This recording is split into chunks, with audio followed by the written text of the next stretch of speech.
देखिए सबसे important point एक नहीं है, बहुत से मुद्दे हैं, वो आपको भी पता है।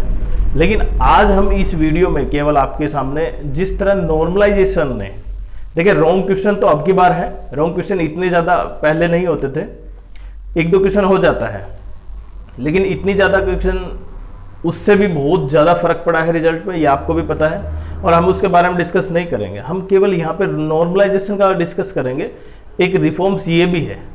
अच्छा, दूसरा जो गलत क्वेश्चन आए इसमें उसके सभी को मार्क्स दे दिए, एसएससी इसको तो लागू कर देगी, ठीक है, आगे से क्वेश्चन कम हो जाएंगे, लेकिन जो नॉर्मलाइजेशन जैसा हथियार है वो कहीं ना कहीं अब भी बच्चों को आगे भी भविष्य में भी कहीं ना कहीं उसको हानि पहुंचाता है और पहुंचाता रहेगा। क्यों? इसका सबसे बड़ा कारण क्या है? देखिए जब आप नॉर्मलाइजेशन किस वजह से करते हैं, देखिए इसको सबसे पॉइंट ये है कि क्या नॉर्मलाइजेशन को हटा देना चाहिए, लेकिन इससे जितने भी बड़े बड़े खान सर जैसे कितने अच्छे टीचरों ने, अच्छे अच्छे बड़े बड़े लोगों ने इसके बारे में विरोध किया, लेकिन उससे कुछ नहीं हो पाया। कहीं ना कहीं सरकार की इंटेंशन भी ऐसी है कि नॉर्मलाइजेशन होना चाहिए, और वो उसका आप भी समझते हैं कि नॉर्मलाइजेशन सही है तब तक जब तक कि उसका औचित्य सही हो। लेकिन नॉर्मलाइजेशन से जब आपके मार्क्स नेगेटिव होते हैं ना, तो वो सबसे बड़ा, और इसका 2024 में बच्चों का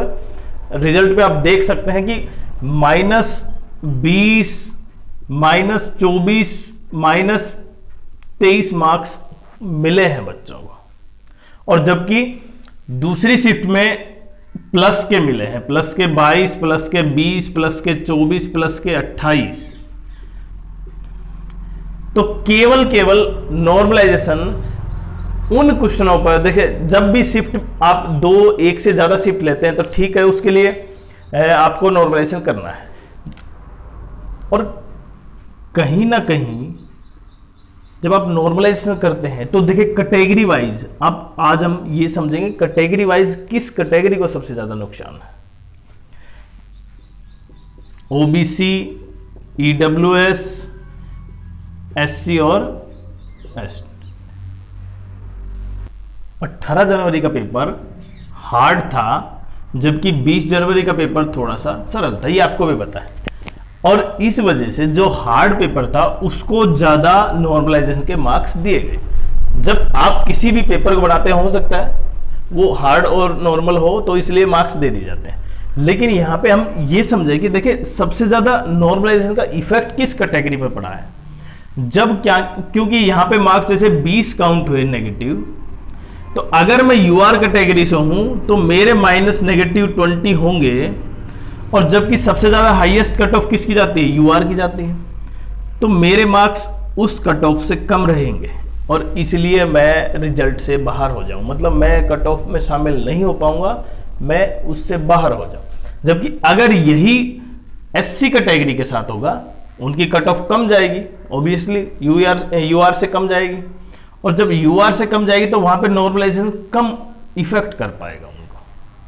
तो कहीं ना कहीं सबसे ज्यादा इफेक्ट यूआर, ईडब्ल्यूएस और ओबीसी, सबसे ज्यादा की बात करूं तो मैं केवल यूआर और ईडब्ल्यूएस ही कैटेगरी है ऐसी जिसपे नॉर्मलाइजेशन सबसे ज्यादा मार करता है। लेकिन अब भी देखा 2024 में जो रिजल्ट आया, जो फाइनल सीजीएल का, उसमें एससी कैटेगरी के अच्छे मार्क्स होने के बावजूद भी कुछ बच्चे कट ऑफ में शामिल नहीं हो पाए। तो इन सब बातों से कहीं ना कहीं सबसे बड़ा हथियार जो एसएससी के पास है नॉर्मलाइजेशन, उस नॉर्मलाइजेशन को कहीं ना कहीं इस तरह फॉर्मूला बनाए जिससे कि आम व्यक्ति या एक नॉर्मल सा कैंडिडेट्स भी उसको समझ पाए, और समझने के बाद ये महसूस कर पाए कि हाँ उसका इस कारण से उसका सिलेक्शन नहीं हुआ क्योंकि ये फॉर्मूला यूज किया, और जिसका बिल्कुल सिंपल सबके लिए बराबर हो। लेकिन ये केवल एक हथियार सबसे बड़ा है, बाकी हथियार भी हैं। तो रिफॉर्म्स में ये नहीं है कि केवल एसएससी इनको तुरंत लागू कर देगी। देखिए अगर रिफॉर्म्स लागू होते हैं तो टाइम लगेगा, और आपके जो 2025 का जो कैलेंडर है ना वो अफेक्ट होगा, और ये आपको भी पता है।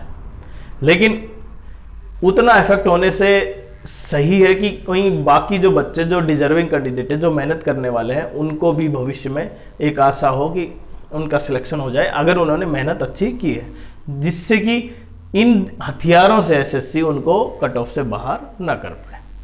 और सबसे इंपॉर्टेंट, क्या आपको भी लगता है कि किस कैटेगरी में सबसे ज्यादा नॉर्मलाइजेशन मिलता है और सबसे कम या सबसे ज्यादा नुकसान, सबसे ज्यादा फायदा किस कैटेगरी को है? तो आप भी बिल्कुल कमेंट करिए। उसके अलावा केवल यही हथियार नहीं है, इसके अलावा जो रिफॉर्म्स, देखिए रिफॉर्म्स वो होते हैं सबसे इंपॉर्टेंट जिससे बच्चा बहुत ज्यादा प्रभावित हो। तो रिफॉर्म्स में केवल ये 3-4 बातें नहीं है कि वेटिंग लिस्ट हो गई, सिंगल शिफ्ट में होना चाहिए पेपर,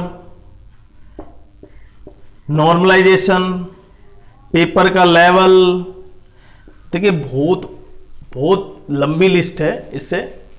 तो अगर एसएससी इनमें से कुछ लिस्ट को भी शामिल कर लेती है, कुछ जो मेन पॉइंट है उनको भी शामिल कर लेती है, तो भी बहुत बड़ा क्या होगा, एक परिवर्तन होगा। 2025 के बाद जो कैंडिडेट्स आएंगे, 2025 का भी मान के चल रहे हैं, तो अगर ऐसा होता है तो लेकिन उसके लिए कहीं ना कहीं एसएससी को ये मानना होगा कि जो अभी तक जो प्रोसेस चल रहा था वो बिल्कुल गलत हो गया।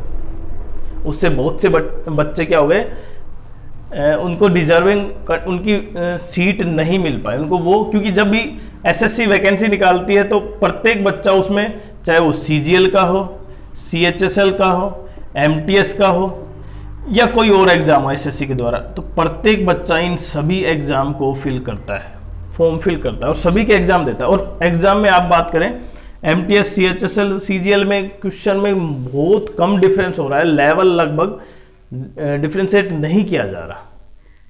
और अगर आप समझ रहे हैं अगर लेवल डिफरेंशिएट कर दिया है तो एसएससी भी कहीं ना कहीं इनको एक नए तरीके से रिक्रूटमेंट करे, जिससे कि पता चले कि प्रत्येक बच्चा जो स्पेशल तैयारी करता है जिस लेवल की, उसका सिलेक्शन उसी में हो। तो आप कहाँ तक संतुष्ट हैं? सबसे पहला नॉर्मलाइजेशन और उसके बाद जितने भी रिफॉर्म्स, आपको क्या लगता है कि एसएससी ने क्या क्या चेंज करने चाहिए? तो आप भी कमेंट्स करें।